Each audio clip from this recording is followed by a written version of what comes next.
La Norvège vient à la rescousse de la santé sexuelle et des droits reproductifs ainsi qu'à la jeunesse congolaise.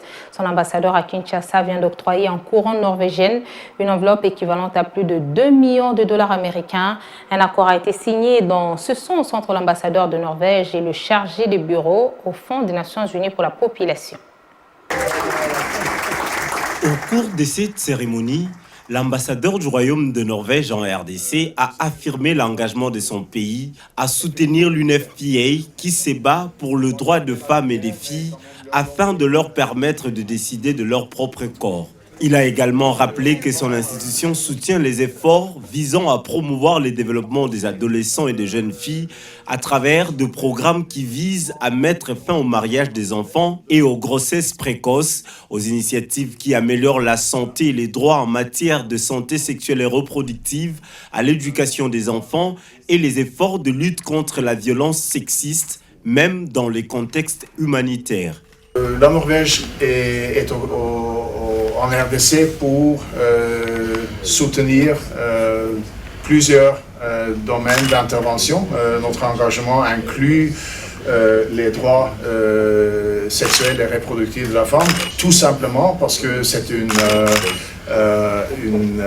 condition pour le développement social du pays, mais aussi parce que la contribution des femmes pour le développement social et économique du pays est absolument nécessaire. Donc, il faut assurer leur santé et leur rôle dans la société. Pour le Fonds des Nations Unies pour la population, ce partenariat intervient au moment où UNFPA RDC axe ses actions sur le besoin de jeunes ainsi que la préparation et la réponse humanitaire pour les populations les plus démunies afin de satisfaire leurs besoins en santé sexuelle et droits reproductifs. Ce financement intervient dans un moment où nous venons de réviser notre document pays qui est un peu plus focus sur le service aux jeunes dans la santé de la reproduction, s'assurer qu'ils ont accès à l'information et aux services, et cela même dans le contexte humanitaire. Donc notre programme sera un peu plus focalisé sur cela. Il arrive aussi à un moment où le pays connaît des défis en termes de planification familiale. Le taux de planification familiale, le taux de prévalence est actuellement à 18%.